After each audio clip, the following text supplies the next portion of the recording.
Hi, my name is Katie Mullally. I am a third-year area coordinator slash hall director. I'm from Forest City, Iowa, where Nan is from. To clarify, Nan is not from there, but that's where she came before she was there. Like, she's not from there. Like, she wasn't born there. I actually took her job. But, like, that's where okay, bye. I have been an area coordinator for 3 years, and that's our terminology, and I'll probably be using that more often than not, but an area coordinator is the same as a hall director. Hopefully you can follow along with my language. I was an RA for 3 out of my 4 years. I started as a sophomore in the first year residence hall here on the Waldorf College campus. Then I moved to an upperclassman floor, and then I came back to the first year residence hall for the rest of my time, and lo and behold, I'm actually still in the first year residence hall. I really enjoy first year students and the energy and experience they give me, both good and bad. Nan's asked me to share a few of my insider tips with you. She's asked me to share a little bit of my wisdom. This is top secret information. Probably not top secret. If you share this information with anybody, I'm just kidding. Let's get started. Today, I'm here to talk to you guys about a couple of things. What makes a good staff, how to improve your position, and staying on track. These are 3 excellent and key components of being a good RA. We're going to start off with what makes a good staff. I think the biggest key components to making a good staff is 1, respect. Whether it's your best friend working beside you or it's somebody that you don't necessarily get along with. Regardless of who you're working with, there needs to be some sort of respect there between you and every single person that you work with. Whether it's minimal or maximum, it needs to be there. Okay.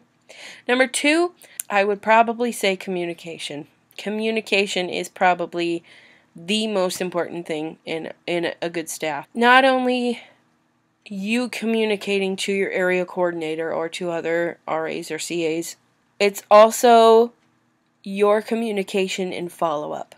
If you don't hear back from your area coordinator or your hall director about a maintenance concern or a roommate change or something, it's your responsibility to go ahead and talk to them and maybe remind them and say, hey, where are we at in that broken window situation? Have you talked to Jenny about Penny because there's something going on there? Is there a way I can help in the process of making sure we don't have a flea infestation again? Follow-up is just as important as actual key communication. Communicating with not only your peers as other RAs or CAs, but communicating with other staff members is important as well. Just in the fact of trying to keep a community together. You know what I mean? So, communication, you have to communicate from top to bottom, bottom to top. It's not a trickle down. It's not a, oh, I told my area coordinator or hall director, so my job is done. It doesn't work like that. Communication happens constantly, and we need to be aware of that. Communication has to happen constantly, whether it's with the people on your floor, the RAs on your staff, with your hall director. All of that communication happens constantly. You are the soapbox, so to speak. You are the platform for students, for area coordinators. You're kind of the middle person.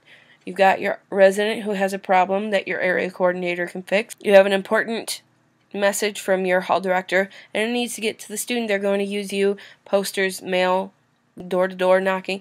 They're going to come to you. So you are the communicator, and it's important to stay on top of your communication game. It's listening, active listening, and active reciprocation of communication. Okay? Does that make sense? Fun. Fun is huge. If you're not having fun, you need to let your hall director know that you're not having fun. Yeah, the RA job is tough. To be able to maintain the energy level that is required of the job, you need to have fun. Yeah, you got a lot of duty, or you got a lot of paperwork to do on top of everything else, but it's okay to send silly postcards in the mail to your residents. It's okay to have a card game that you don't have to fill out a programming paperwork for. A lot of the positive feedback that you get from the job isn't required. It's how you make it fun on your floor. Decorating, awesome door decks. I promise you, in my experience, the things that have been spontaneous have been the most fun.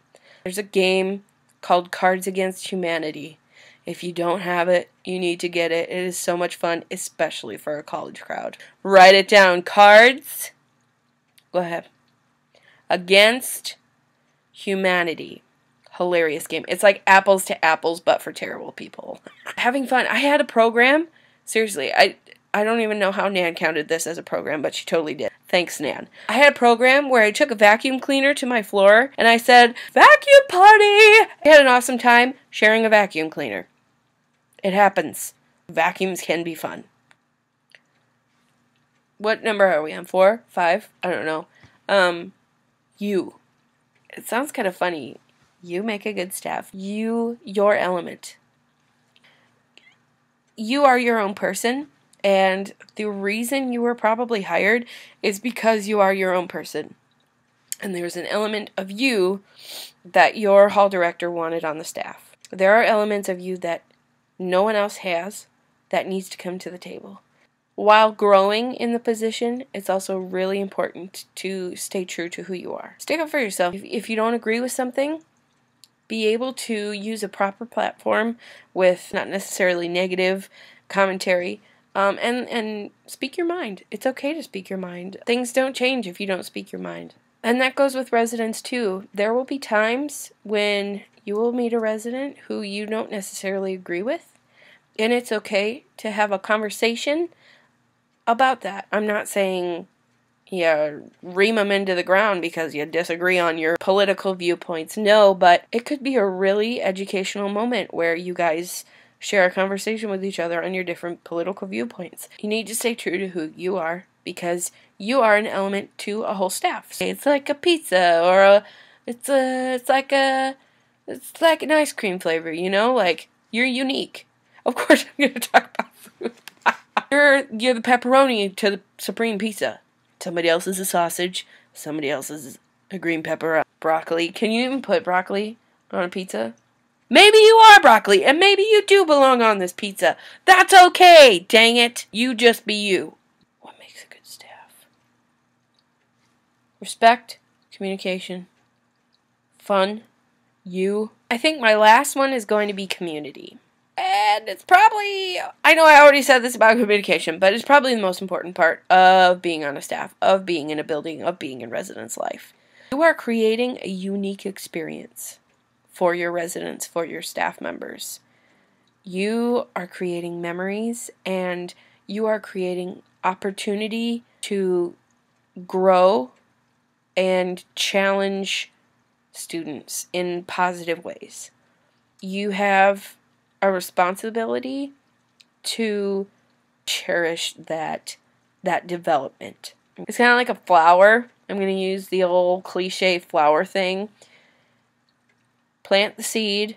You're kind of the fertilizer and the water. You're kind of the thing that makes it grow. If you have a floor and you just scoot by with the bare minimum, you're not going to have a good time, and neither have your residents.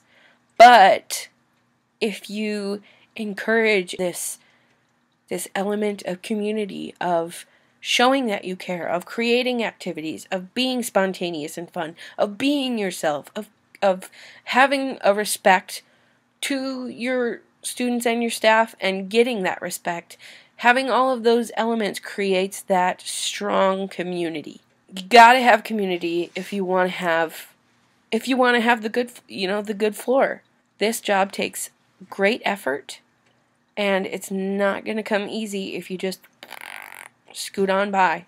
Putting all of those elements together creates that community. All of the elements that I talked about of making a good staff creates community. If you've got all of those things, I think, in my opinion, that happens. Okay?